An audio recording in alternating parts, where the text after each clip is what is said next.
Assalamualaikum to everyone. Hope you all are doing good. Um, let's get started with this video. पता नहीं मैं इस Hindi paper में क्या ही बोलूँगी, but this is the model paper of Hindi. ठीक है, ये तो लिख भी नहीं रहा. Model paper of Hindi. आप इसी के अकॉर्डिंग अपना हिंदी पेपर आप तो प्रिपेयर किया ही होगा, बट थोड़ा बहुत इससे आइडिया मिलेगा लाइक पेपर कैसे आने वाला होगा अगर आप लोगों के पास मॉडल पेपर नहीं है. ठीक है, आपका टोटल पेपर ऑब्वियसली वही 80 मार्क्स का है. आपको कितने अटेम्प्ट करने हैं? 56. तो डिवीजन ऑफ पेपर जो रहेगा वो ऐसे रहेगा, जैसे इंग्लिश में ABCD होता है, आपका क ख ग एंड घ में रहेगा. ठीक, फिर पहले भाग में आपका क्या आता है? व्यवहारिक व्याकरण. ये 20 मार्क्स का होगा. 2 से 6 प्रश्न तक करने हैं आपको. देन ग वाले पोर्शन में क्या आएगा आपका? 7 से 10 प्रश्न तक करने हैं आपको. 24 मार्क्स आएंगे इसके. फिर घ में यहाँ पे आपको निबंध मीन्स ऐसे 8 मार्क्स का आएगा. पत्र 6 मार्क्स का आएगा. What is this? वस्तुनिष्ठ प्रश्न जो है वो आपके 10 मार्क्स के आएंगे. एंड देन दिस इज वैकल्पिक प्रश्न. वैकल्पिक प्रश्न what ever this word is, ये आपके 2 मार्क्स के आएंगे. टोटल ये सेक्शन जो है ये 26 मार्क्स का होगा. ठीक है, उसके बाद जैसे इंग्लिश में आपका पहले पैसेज आता है, ठीक है, वैसे ही इसमें भी आपको पैसेज दिया जाएगा. बट ये बहुत इजी है. आपको ये पैसेज पढ़ना है. पैसेज के नीचे आपको क्वेश्चंस दिए गए होंगे, जैसे हंसी से विशेषण बनेगा. ओके, वो क्या है वो आपको इन ऑप्शंस में से ढूंढना है. ठीक है, कार्लाइल कौन था? तो पैसेज पढ़ के आपको आंसर्स देने हैं. ये आपका पहला क्वेश्चन ऐसा होगा पैसेज से रिलेटेड. ठीक है, आई थिंक जैसे उर्दू में या इंग्लिश में सीन और अनसीन पैसेज था, हिंदी में भी सीन और अनसीन पैसेज होगा. जो बच्चे हिंदी पढ़ रहे हैं तो उनको तो पता ही होगा कि कौन सा पैसेज सीन है, इस मॉडल पेपर की बात कर रही हूँ, और कौन सा अनसीन पैसेज है. दूसरा जो है, 1 सेकेंड, दूसरा जो आपका ये क्वेश्चन है दैट इज निर्देश अनुसार उत्तर लिखिए. Again what is it? निम्नलिखित किन्हीं 4 रेखांकित वाक्यों में दिए गए then whatever this word is का सही विकल्प छांटिए. अगेन आपका जो ये फ्रेज दिया गया है, जैसे ये क्वेश्चन है, यहाँ पे फ्रेज सेंटेंस में से फ्रेज को अंडरलाइन किया गया है. प्यास का मारा, फिर जो भी ये क्या है, कौवा, शायद कौवा घड़े पर बैठ गया. तो प्यास का जो ये मारा है what does it mean? Okay, you have to find the meaning. ठीक है, ऐसा होगा आपका सेकेंड क्वेश्चन. आई थिंक ये भी बहुत इजी होगा.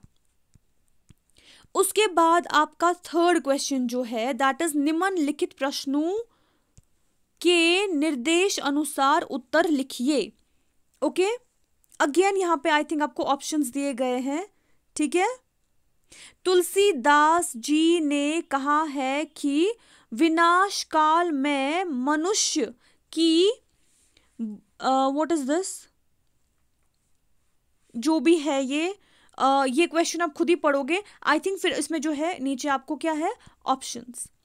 ठीक है, मैं आहिस्ता से स्क्रॉल करूंगी ताकि आप स्क्रीनशॉट इसका ले सको. And if you haven't join my Telegram channel, वो भी सेम ही नेम से है, JK बोस CBSE ट्यूटोरियल्स.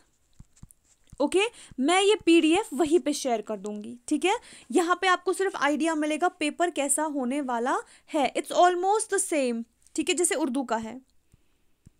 उसके बाद ये आपका फोर्थ क्वेश्चन है, समास का शाब्दिक अर्थ क्या होता है? So here you have to give the meaning of the word. Again आपको ऑब्जेक्टिव टाइप, मुझे लगता है ऑलमोस्ट आपका 30 to 40% पेपर ऑब्जेक्टिव टाइप ही है. So it's really very easy to pass, है ना.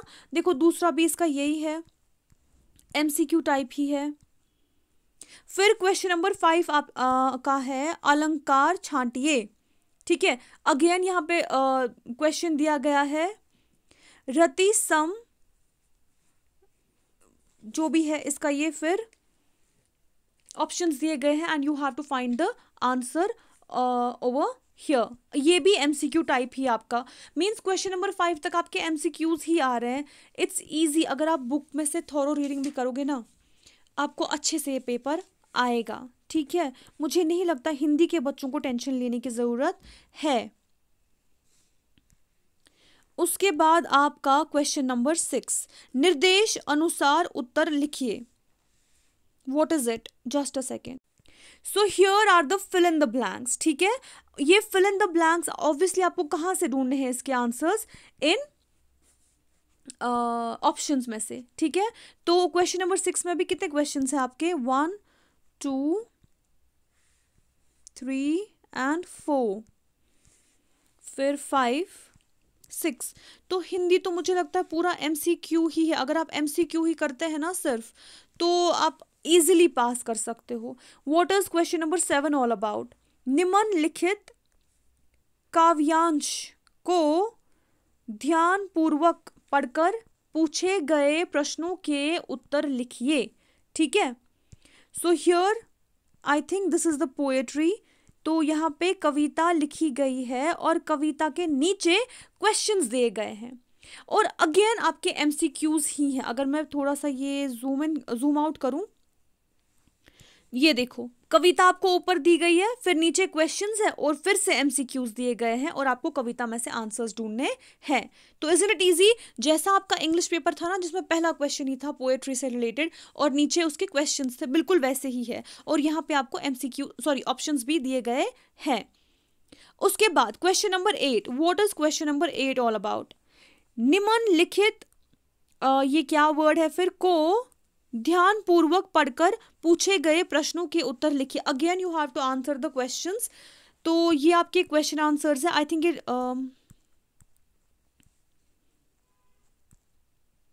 लॉन्ग टाइप है शायद, यू कैन नहीं, फिर से ये पैसेज ही आता है, देखो फिर से ये पैसेज ही आ रहा है यहाँ पे और फिर से आपको क्वेश्चंस ही दिए गए हैं और ऑप्शंस के साथ। यहाँ पे आई थिंक 1 वर्ड है, दिस इज व्हाट। अब ये देखो जैसे आपका इंग्लिश में सेक्शन डी था उसका क्वेश्चन नंबर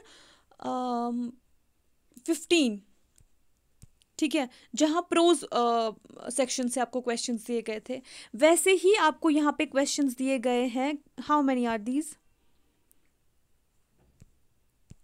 1 2 3 4 5 6 7 क्वेश्चंस दिए गए हैं। आपको कितने करने हैं, आपको सिर्फ 2 प्रश्न करने हैं यहाँ पे। तो आपके कितने चैप्टर्स है वो तो मुझे नहीं पता है ना, लेकिन आपके जितने भी चैप्टर्स है ना आप खुद ही सोच लो कि आप सेफर साइड पे कैसे रहोगे। कितने चैप्टर्स में से, आई थिंक 18 चैप्टर्स है हिंदी में, उसमें से आप कितने कर सकते हो कि आपके 2 क्वेश्चंस आ सके। You can also go for 9 और 10 चैप्टर्स। अगर ये वैसे है आप खुद ही सोच लो, यहाँ पर मेरा नहीं सुनना आप, ठीक है। खुद ही अंदाजा लगाओ कि अगर 18 चैप्टर्स है या जितने भी चैप्टर्स हैं आपके, तो 2 ही क्वेश्चंस आने वाले हैं इस सेक्शन में। 30-40 वर्ड्स में आपको उसके आंसर्स लिखने हैं। तो how much are you going to prepare. उसके बाद हिंदी साहित्य का इतिहास, इससे रिलेटेड भी आपके 3 क्वेश्चंस आने वाले हैं, ठीक है। Then what is this question about, निम्नलिखित में से किसी एक विषय पर दिए गए संकेत बिंदुओं के आधार पर लगभग 200 से 250 शब्दों में निबंध लिखिए। So this is your essay which comprises 8 marks, ठीक है।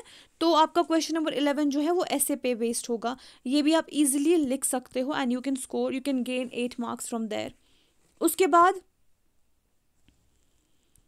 ये आपके टॉपिक्स हैं। क्वेश्चन नंबर कौन कौन सा टॉपिक है यहाँ पे वो आप देख सकते हो। वैसे भी मैं पीडीएफ आपको सेंड करूंगी, ज्वाइन माय टेलीग्राम चैनल, ठीक है। उसके बाद क्वेश्चन नंबर 12 जो है वो आपका लेटर से रिलेटेड है, ठीक है। This is your question number 12, this is letter, ठीक है।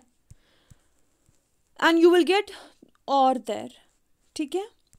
उसके बाद व्हाट इज क्वेश्चन नंबर 13, निम्नलिखित प्रश्नों के उत्तर संक्षेप में दीजिए। I am really sorry for my pronunciation in Hindi, I mean I have read it in my class 5th, सो मुझे नहीं पता मैं क्या बोल रही हूँ, बट जो भी ये पेपर का है, मैंने इसलिए ये पेपर पता नहीं कहाँ से ढूंढ के लाया, सिर्फ उन बच्चों के लिए जिनके पास कोई भी आइडिया नहीं था पेपर का। I did it only for दो स्टूडेंट्स। मुझे लगा शायद ये पेपर, ये मॉडल पेपर उनके लिए थोड़ा बहुत हेल्पफुल होगा। So excuse me for all the mistakes that I am going to make in this paper while pronouncing the words, ठीक है। सो व्हाट इज दिस, हाँ, यहाँ पर भी आपको उत्तर दिए, क्वेश्चन दिए गए हैं and you have to find the उत्तर फ्रॉम दीज ऑप्शंस, ठीक है। This is your question number 13 और ये 10 ऑब्जेक्टिव्स है यहाँ पे। सो आप इजीली स्कोर कर सकते हो हिंदी में, ये बहुत इजी पेपर होने वाला है, आप बहुत इजीली स्कोर कर सकते हो। आपको सिर्फ 56 मार्क्स करने हैं। अगर ये ऑब्जेक्टिव्स 10 कर लोगे, ऐसे कर लोगे, मतलब ऐसे लेटर कर लोगे या एप्लीकेशन जो भी है, और जो स्टार्टिंग में आपका पैसेज है, सीन अनसीन पैसेज या कविता है, वो तो उन्हीं में से मार्क्स ढूंढने हैं ना, तो आपके हिंदी में 56 आ ही जाएंगे। ये देखो, कबीर का जन्म कहाँ हुआ, अगर आपने चैप्टर पढ़ा होगा, आपको आंसर सामने ही है, तो आप इजीली आंसर्स देख पाओगे। It's not that difficult. See आपके 56 मार्क्स कैसे आ सकते हैं, यहाँ पे आपके 10 मार्क्स आ जाते हैं लास्ट क्वेश्चन में, जो 10 ऑब्जेक्टिव्स है ना। क्वेश्चन नंबर 14 क्या है आपका, पहले देखते हैं। भाववाचिक जो भी ये वर्ड है और विशेषण का अंतर स्पष्ट करते हुए आधा उदाहरण दे। ये 2 मार्क्स का है। सो अगर ये आपको इसका कुछ लॉन्ग आंसर टाइप है या डिफिकल्ट है, सो लीव इट। 2 मार्क्स के लिए ये करने की जरूरत नहीं है, यू कैन लीव इट। तो पहले आप क्या अटेम्प्ट करोगे, जो ये 10 मार्क्स के ऑब्जेक्टिव्स है ना, पहले ये कर लोगे, हो गए आपके 10 मार्क्स। उसके बाद लेटर के 6 तो हो गए 16 मार्क्स। ऐसे भी कर लोगे, ईजी है। 8 marks, 16 + 8 is equal to, why am I not able to write 16 + 8 is equal to I think 24, 6 + 8 is equal to 14, 124, yes, तो 24। उसके बाद जो सीन या अनसीन पैसेज है आपका, देखते हैं उसमें कितने मार्क्स है। ये कविता है आपकी, यस, दिस इज योर कविता, इसके 4 मार्क्स है।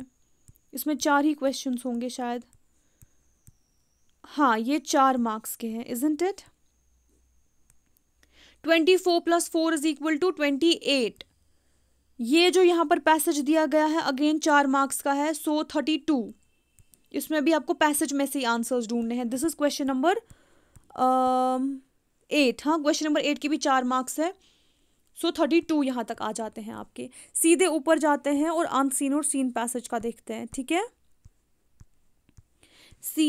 ये है आपका एक पैसेज, कितने मार्क्स का है ये, we were on 32।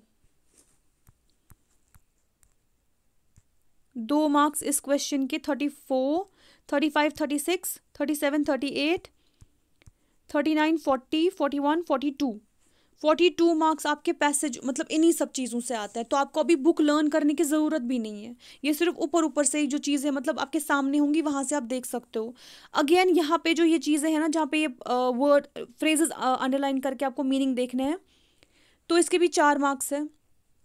42, 44, 46 आते हैं। देन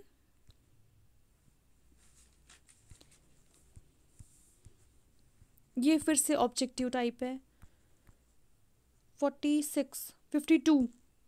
क्वेश्चन नंबर 4 भी जो है, ये भी ऑब्जेक्टिव टाइप है, तो 52 आ जाते हैं आपके यहाँ तक। तो आप क्वेश्चन आंसर्स आराम से छोड़ सकते हो, आपको नहीं करने की ज़रूरत है क्वेश्चन आंसर्स, ठीक है, बिकॉज आपके 56 मार्क्स इन्हीं ऑब्जेक्टिव्स में से आ जाएंगे। Got it. So I think you can leave without even having any knowledge of Hindi. मैं भी ये बता सकती हूँ कि आपको क्वेश्चन आंसर्स करने की ज़रूरत नहीं है। अब अगर पहले मुझे ये पेपर मिला होता तो आपको थोड़ी बहुत हेल्प तो मिल ही जाती, लेकिन इस टाइम पे आई थिंक आप लोगों ने किया ही होगा, but at least this can provide you of some with some help. So that was all for this video. I hope थोड़ी बहुत आपको हेल्प मिली होगी इससे। आई एम रियली सॉरी, मैं फिर से बोल रही हूँ, for all the mistakes that I have done in this particular video, in terms of pronunciation, in terms of everything. But best of luck for your exams. Take care, stay blessed. Allah Hafiz.